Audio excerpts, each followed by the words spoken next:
Welcome back to another episode of the Beginner Series, and in this video we will be introducing you to what attempt selections are and how they work in a powerlifting competition. We will go through three things when it comes to attempt selections. They are the goals of attempt selections, the rules of attempt selections, and how to best choose your attempts when making the selection. Now let's talk about the goals. For the first time powerlifter, attempt selections can be a bit of a daunting task. Now the ultimate goal of choosing an attempt is to create the biggest total that you can create from the best squat, bench and deadlift that you have on that day. And the winner of each class is determined by the lifter with the biggest total. At higher level competitions, there will also be a splitting of age classes as well. If you are competing in your very first competition, your goal should be first to make sure that you achieve at least one legal and successful attempt for each discipline. If you fail to achieve a successful attempt in any of the three lifts, then you get disqualified, or as most lifters call it, bombing out. Now, bombing out in powerlifting is often considered to be shameful. That is because it is mostly preventable, but it does happen even to highest level of competitors on the world stage too, for various reasons. Now, the reason why it is considered avoidable is because you should have had plenty of time to practice your lifts to competition standards, as well as knowing where your strength is roughly on that day. You also have an opportunity to drop your first opening attempt just in case that the warm-ups are not going as well as they could be. So if they are feeling a little bit heavier than they normally do,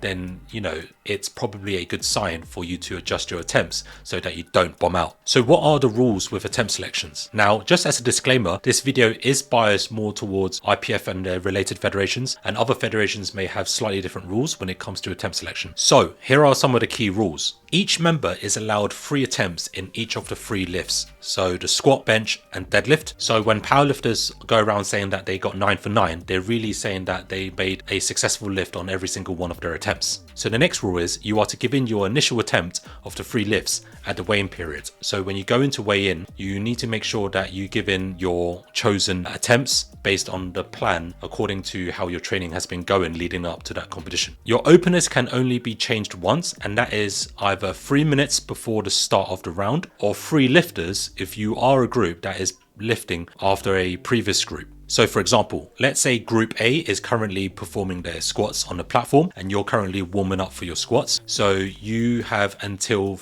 the third last lifter to actually hand in your attempt change if you want to change your attempt. So after a successful or failed attempt, you have 60 seconds to give in your next attempt on an attempt slip that is named and signed. Now, if you are successful, you can make the smallest increment of 2.5 kilos or higher. If you are at that level of breaking national records, you may increase the attempt by 0.5 kilos at a national level competition. However, if you are unsuccessful with your attempt, you can either repeat the weight or you can choose to risk it and go heavier, but you cannot go lighter. In the case that you accidentally run out of time to hand in your attempt, there will be an automatic increase in attempt if you were successful, or an automatic repeat of the weight if you were unsuccessful of the previous attempt. And if you do get an automatic increase in attempt, it will be by 2.5 kilos. So when it comes to the deadlift attempts, it gets a little bit more interesting.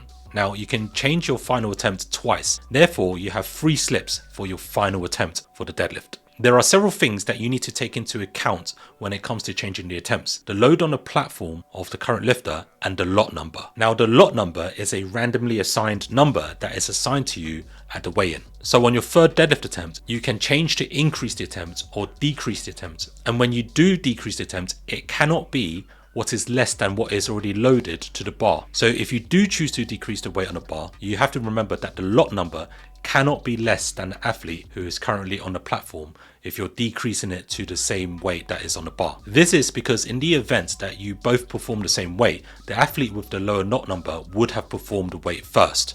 For example, let's say you've got Dave, and Dave is pulling 200 and his lot number is number 5, but your lot number is number 4. The lowest that you can drop the weight to whilst Dave is currently performing his 200 kilo deadlift is 202.5 kilos. This is because if you were going to pull 200 kilos for your final attempt, you would have performed that before Dave was. But if your lot number was 6 instead, you can drop your attempts to 200 kilos so long as it is before the announcement of bar loaded for whoever is after Dave. Now, the lifter's best successful attempt in each of the lift is added together to determine their total score. And so the lifter with the highest total score in their weight class wins the competition. Now, in the event of the tie, the lifter with the lower body weight that has scored the same total then wins. So these are some of the important but basic information that you need to know about attempt selections. So how should you choose attempts as a beginner? So here are some important tips. First one is set a goal for each lift. So what you should do is set a goal for each of the lift, and you want to work backwards to determine the appropriate weight selection for each attempt. So the goals should be reasonable and it should also be realistic. And so if you're not sure, you can always use a 1 rep max calculator based on some of the best performances that you've done in your training leading up to that competition. So the second tip would be to maximize the probability of successfully hitting your first and second attempt. So you should use the first and second attempts to build momentum and confidence and set yourself up for a successful third attempt. So the goal is to achieve 100% of what you, the lifter, is capable of lifting for that day. So you want to make sure that your second attempt is heavy enough that you can accurately predict what you've got on your third attempt, but not so heavy that you run out of energy and gas for the final attempt. So you want to treat your opening attempt like it is your last warm-up set in training. Now, this will help you select an appropriate weight that you can lift with confidence, and it should be a weight that you can do even on a bad day. So let's say you are slightly more fatigued than usual and you may have lost a little bit of weight. So you also don't want to obsess too much about having a high enough opener, because you can always make bigger jumps. So don't force your opener so high that you even risk bombing out. The fourth tip is try to be honest with yourself with what you think you reasonably have with your abilities. And when in doubt, it's better to use an estimate that's too low than too high, because if you hit a weight that's actually too heavy, then by definition, you would miss it. The fifth tip is try to use your heavier singles, doubles, and triples that you've achieved during your final block leading up to the meet to help you pick your attempts. Assuming that you didn't lose weight during the lead up to the meet, this should help you make a reasonably predictable and reliable set of attempt selections. And a sixth tip would be, don't be afraid to actually deviate from your initial plan if things are moving a lot slower than you expect them to be. Sometimes when you make a plan for your competition attempt selection, it's based on